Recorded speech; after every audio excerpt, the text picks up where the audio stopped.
दिल्ली में कोरोना पर अमित शाह की केजरीवाल और एलजी के साथ मीटिंग हुई। कोरोना के बढ़ते मामलों से निपटने पर तबादला ख्याल किया गया।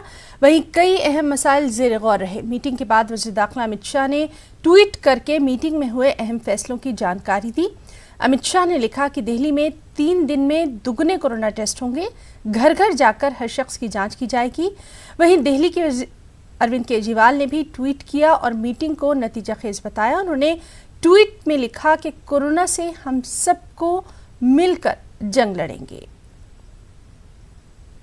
और चलिए दिल्ली का रुख करेंगे, जहां इस वक्त हमारे साथ एक बार फिर से मौजूद है हमारे साथी रचना। ये मीटिंग जिस पर लगातार हमारी नज़र बनी हुई है काफ़ी अहम मानी जा रही है और तकरीबन 1 घंटे से ज़्यादा वक्त तक ये मीटिंग चली है। यानी कितने अहम मसाइल इस मीटिंग में ज़ेर गौर आए हैं ये समझा जा सकता है। रचना जी बिल्कुल, जिस तरीके से दिल्ली में लगातार कोरोना केसेस बढ़ते जा रहे हैं और स्थिति चिंताजनक है, इसी बीच आज 2 हाई लेवल बैठक गृह मंत्री लेंगे। एक बैठक हो चुकी है और एक बैठक शाम को होगी, जिसमें तमाम जो मेयर हैं वो मिलेंगे।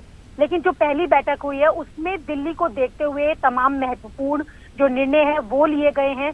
अब दिल्ली में कोरोना से जो संक्रमित मरीज हैं उनकी कमी को देखते हुए केंद्र सरकार ने 500 रेलवे कोच दिल्ली को देने का फैसला किया है। सबसे बड़ी चीज ये है क्योंकि इन रेलवे कोच से न सिर्फ दिल्ली में 8000 बेड बढ़ेंगे, बल्कि जो कोरोना संक्रमण से लड़ने के लिए सुविधाएं हैं वो भी यहाँ पर बढ़ेंगी।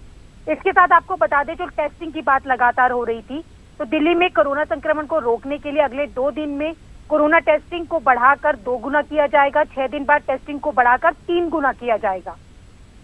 इसके साथ एक और अहम फैसला ये भी लिया गया है कि दिल्ली के जो कंटेनमेंट जोन है, कॉन्टैक्ट मैपिंग अच्छे से हो पाए, इसके लिए घर घर जाकर जो सर्वे है वो कराया जाएगा, जिसकी रिपोर्ट 1 सप्ताह में आएगी। उसके बाद अच्छे से मॉनिटरिंग होगी और जो व्यक्ति है उसके मोबाइल में आरोग्य सेतु जो ऐप है वो डाउनलोड करवाया जाएगा।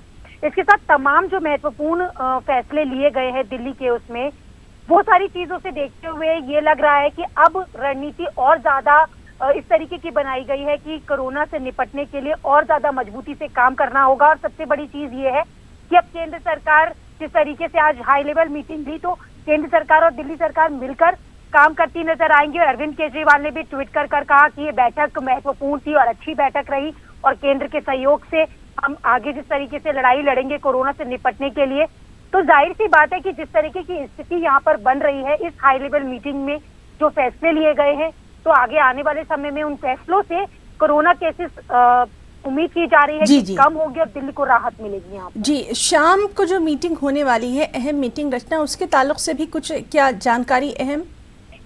देखिए हिना, जिस तरीके से 2 हाई लेवल मीटिंग की बात मैंने आपको बताया कि एक मीटिंग हो चुकी है और एक मीटिंग शाम को होनी है, जिसमें कि तमाम तीनों एमसीडी के जो मेयर्स हैं वो शामिल होंगे, क्योंकि सिविक बॉडी ही दिल्ली में जिस तरीके से काम करती है उसमें अहम भूमिका निभाती है। तो जाहिर सी बात है कि तमाम जो एमसीडी मेयर्स यहाँ पर आएंगे उनको भी दिया जाएगा काम, या उनसे भी चर्चा की जाएगी या जायजा लिया जाएगा स्थिति का, और जो फैसले लिए गए हैं उसको किस तरीके से इम्प्लीमेंट करना है, किस तरीके से आगे ले जाना है, क्योंकि ये वक्त अब मिलकर साथ काम करने का है, चाहे वो दिल्ली सरकार हो या फिर वो एमसीडी हो या फिर वो केंद्र सरकार हो। क्योंकि लगातार बार बार यही बात कही जा रही है कि कोरोना को हराने के लिए सबको मिलकर आगे आना होगा, और यही संकेत ये हाई लेवल मीटिंग भी दे रही है कि सबको मिलकर लड़ना होगा। तो जाहिर सी बात है कि गृह मंत्री ने जिस तरीके से दिशा निर्देश अभी दिए हैं, और गृह मंत्री जब मेयर्स से बात करेंगे तो सिविक बॉडीज को भी दिशा निर्देश दिए जाएंगे कि आने वाले समय में किस तरीके से काम करना है, ताकि जी तो दिल्ली के हालात पर जो कोरोना के हैं उन पर लगातार हमारी भी नजर बनी हुई है। रचना, बहुत बहुत शुक्रिया आपका तमाम तर तफसीली जानकारी के लिए। पेट्रोल और डीजल की कीमतों में लगातार 8वें दिन भी इजाफा देखा गया। पेट्रोल की कीमत में फी लीटर 62 पैसे का इजाफा किया गया, जबकि डीजल 64 पैसे फी लीटर महंगा हुआ। इस तरह आम आदमी की जेब पर बोझ बढ़ने का सिलसिला थम नहीं रहा है। राजधानी दिल्ली में पेट्रोल और डीजल की कीमतों में लगातार इजाफा जारी है। आज 8वें दिन भी लगातार पैसों में बढ़ोतरी हुई है। अगर बात करें पेट्रोल की तो आज 62 पैसे बढ़ा है और डीजल की बात करें तो आज 64 पैसे की बढ़ोतरी हुई है।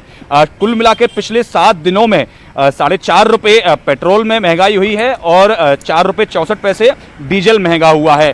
आज की अगर रेट की बात करें तो दिल्ली में 75 रुपये 78 पैसे ये पेट्रोल के दाम है और डीजल के दाम है 74 रुपये 3 पैसे। तो इस तरह से लगातार जो पैसे हैं पिछले एक हफ्ते से लगातार दिल्ली में पेट्रोल और डीजल की कीमतें बढ़ती जा रही हैं। इससे कहीं ना कहीं जो आम जनमानस है उसको ये कहीं ना कहीं प्रभावित कर रही हैं। तमाम लोगों का भी मानना ये है कि इससे कहीं ना कहीं उनके पॉकेट पर असर पड़ रहा है। हमारे साथ एक कस्टमर है जो पेट्रोल खरीद रहे हैं। सर, लगातार कीमतें बढ़ती जा रही हैं, क्या कहना चाहेंगे? इतना नहीं बढ़ना चाहिए, जब बढ़ता है तो कम उसमें बढ़ना चाहिए। कम करते हैं तो 2 पैसे कम करते हैं, बढ़ाते हैं ज़्यादा रेट बढ़ाते हैं। अब महंगाई इतना बढ़ गया तो पेट्रोल तो बढ़ेगा तो उसमें तो रेट बढ़ेगा, तो सब किसी को परेशानी हो रही है। तो उनका भी मानना यह है कि जब सरकार को भी इस ओर ध्यान देना चाहिए, क्योंकि अब महंगाई भी लगातार बढ़ रही है। बढ़ती पेट्रोल और डीजल की कीमतों से उनके जेब पर खासा असर पड़ रहा है। कैमरा पर्सन जगदीश पेद्दी के साथ पवन गौड़, नेटवर्क 18, दिल्ली। आगे बढ़ेंगे। अवाम 3 महीने के लॉकडाउन और बेरोजगारी से बेहद परेशान है और ऐसे में पेट्रोल और डीजल की कीमतों में मुसलसल 8वें दिन भी इजाफा देखा गया है। कोरोना और लॉकडाउन से परेशान आम आदमी की जेब पर माली बोझ बढ़ने का सिलसिला थम नहीं रहा। हैदराबाद में भी लोगों ने पेट्रोल और डीजल की कीमतों में कमी करके आम आदमी को राहत देने की हुकूमत से अपील की है। ये रोज़ का सब पेट्रोल का डीजल का रेट बढ़ गया तो हम लोग कैसा जीना सब। परसों तक तो 3 महीने का लॉकडाउन हो गया। अभी दिन पे दिन ऐसा बढ़ाते जा रहे पेट्रोल का रेट। जरा आप लोग अभी सोचिए, नरेंद्र मोदी साहब जरा प्राइम मिनिस्टर है, KCR है CM तेलंगाना का, जरा आप लोग सोच समझ के करिए साहब। जरा गरीब लोग हम लोग का कैसा जीना, गाड़ी निकालने को मुश्किल हो रहा है हमारे को, तो बाहर फिरना बहुत प्रॉब्लम हो रहा साहब हमारे को। तो हमारे कोरोना वायरस से पैसे नहीं रह के पब्लिक परेशान है और पेट्रोल का रेट रोज़ भाव बढ़ते जा रहा। खाने को खाना नहीं है घरों में, और खाने का दाम भी ऐसा बढ़ जा रहा, अनाज का भी। और पैसे ने पेट्रोल का रेट बढ़ा रहे। गरीब लोगों को गाड़ियाँ रहते, छोटे गाड़ियाँ, बाइकों पे पेट्रोल डाला के 1 लीटर डाला के बाहर जाना बोल तो मुश्किल हो जा रहा। और मुश्किल में पैसे ने इस टाइम पे रेटा बढ़ाते जा रहे और गरीब लोग जीना बोल तो बहुत मुश्किल होता। 3 महीने से घरों में पैसे नहीं है, बाहर निकलेंगे कोई अच्छे बुरे में जाएंगे कि किसका मिजाज खराब है तो दवाखाने जाएंगे बोल तो 50 रुपये पहले पेट्रोल को लगाना पड़ रहा हमारे को। 100 रुपये कहाँ से जाएंगे? अब कहाँ से जीना है लोग? गरीब लोगों के हम क्या परेशानी है, इतनी परेशानी है कोई गरीब लोगों के वास्ते कोई।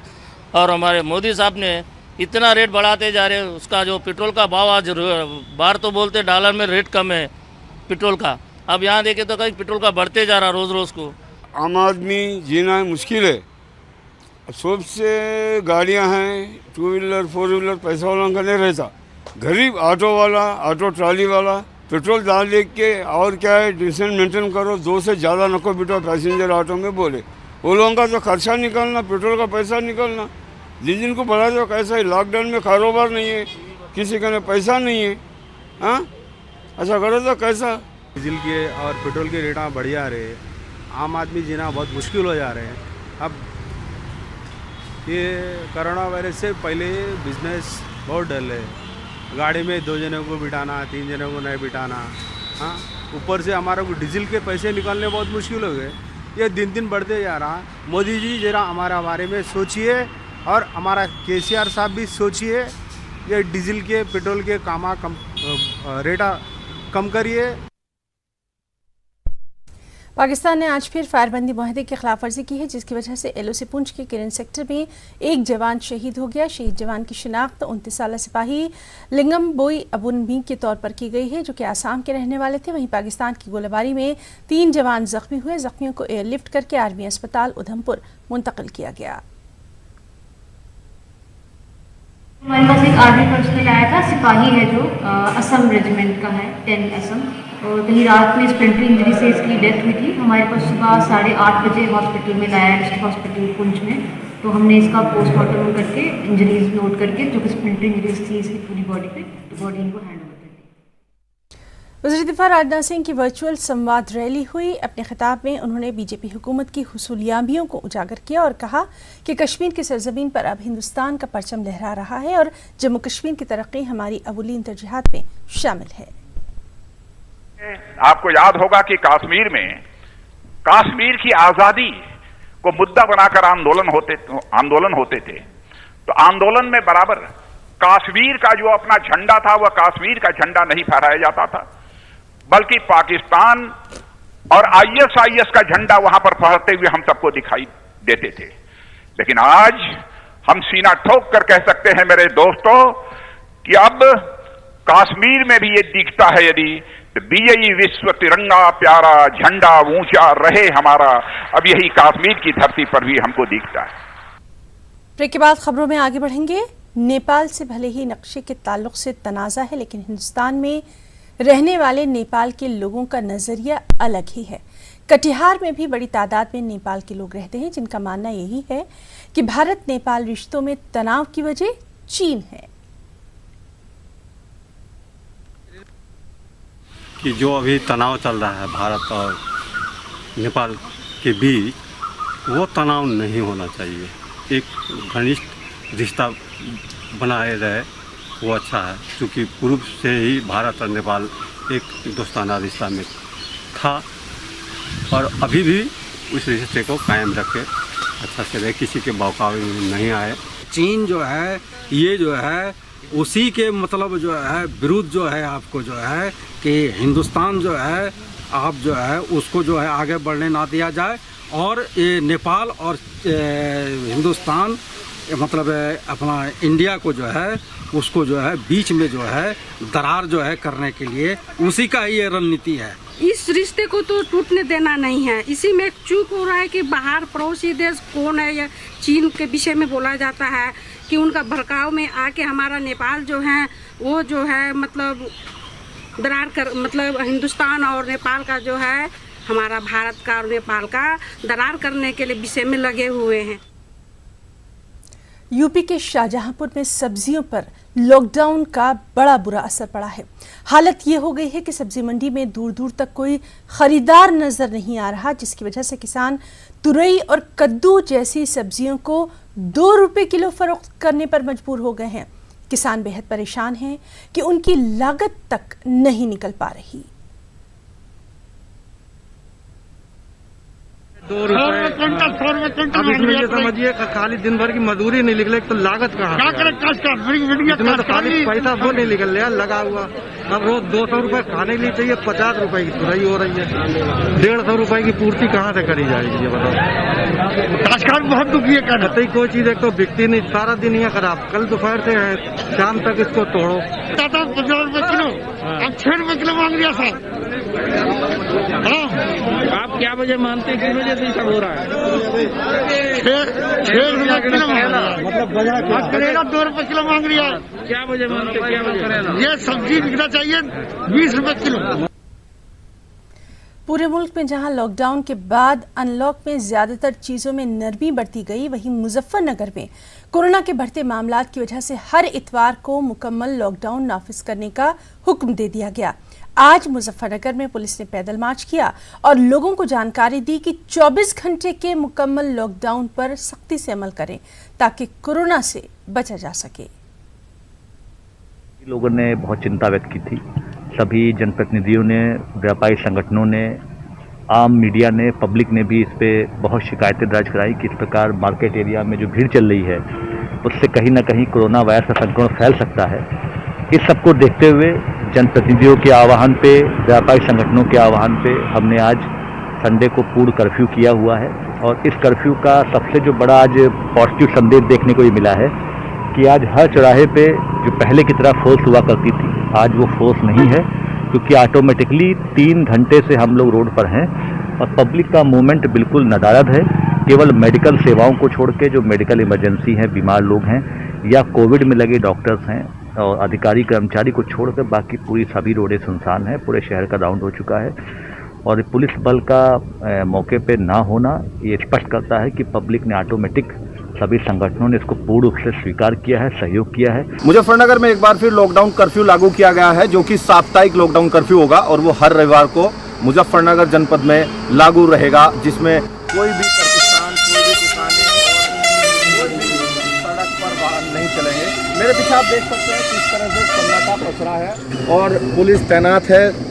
और पूरी तरह से निगरानी बनाए हुए है कि किसी भी तरह जो लॉकडाउन, साप्ताहिक लॉकडाउन मुजफ्फरनगर में लगाया गया है और रविवार को जो हमेशा लागू रहेगा, उसी को लेकर पूरा अमला लगा हुआ है कि किसी भी तरह ये लॉकडाउन जो कर्फ्यू लगाया गया है इसको लागू किया जाए। और ये जो लॉकडाउन कर्फ्यू जारी किया गया है जो हर रविवार को होगा, वो मुजफ्फरनगर के विधायक कपिल देव अग्रवाल जो कि उत्तर प्रदेश सरकार में राज्य मंत्री हैं, उनके द्वारा एक चिट्ठी लिखी गई थी जिला प्रशासन को, और जिसके बाद से उनकी चिट्ठी पर संज्ञान लेते हुए जिलाधिकारी ने आदेश जारी किए हैं। और अब ये लॉकडाउन कर्फ्यू साप्ताहिक रूप से मुजफ्फरनगर में जारी रहेगा, जो हर रविवार को इसी तरह आगामी घोषित तारीख तक चलता रहेगा।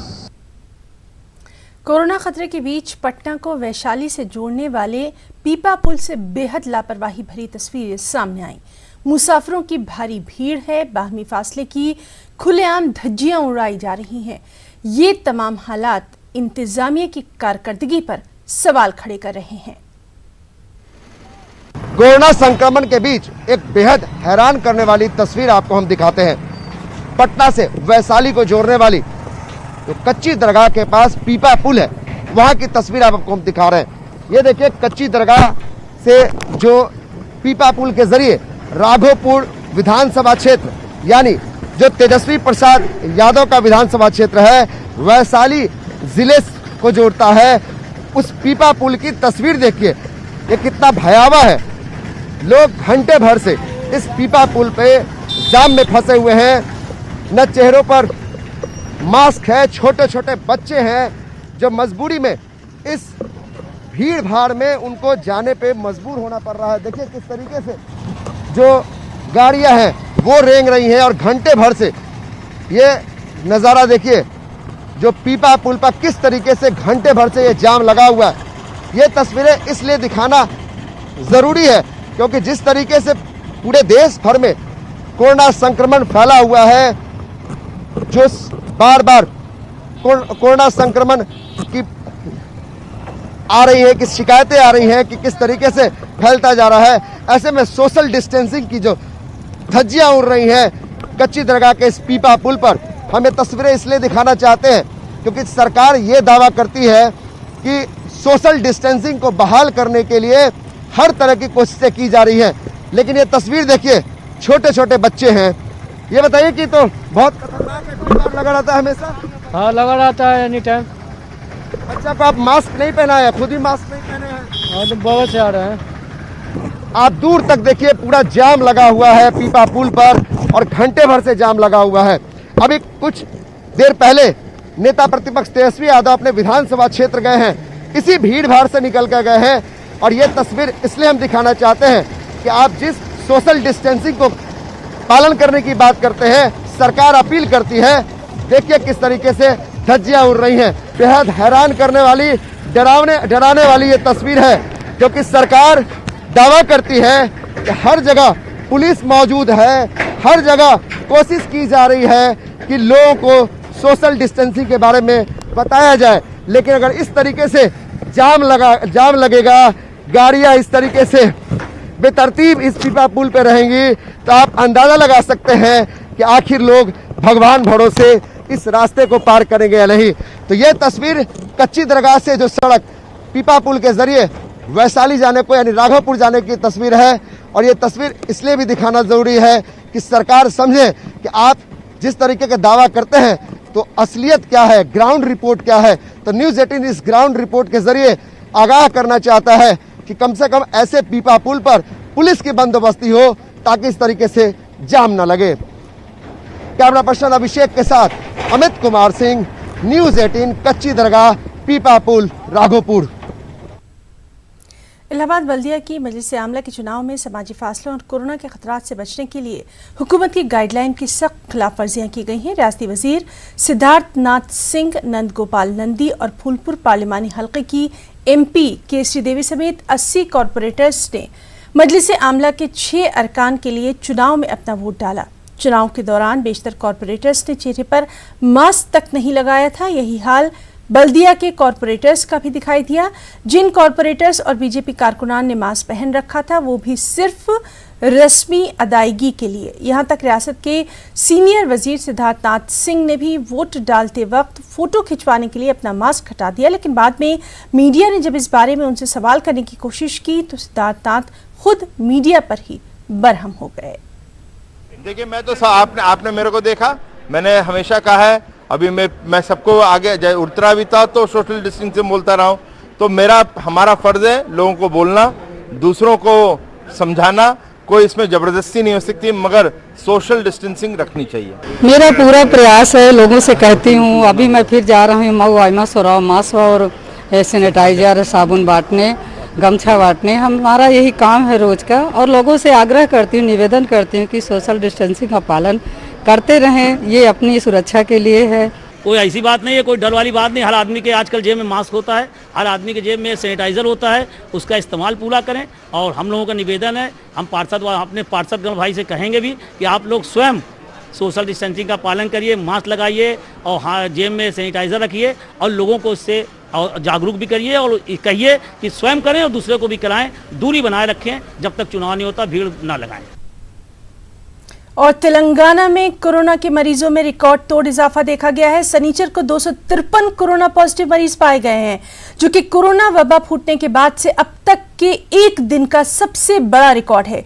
एक दिन में जुमला 8 अमवात यहां देखी गई हैं। इस तरह महलवकीन की तादाद 182 हो गई है।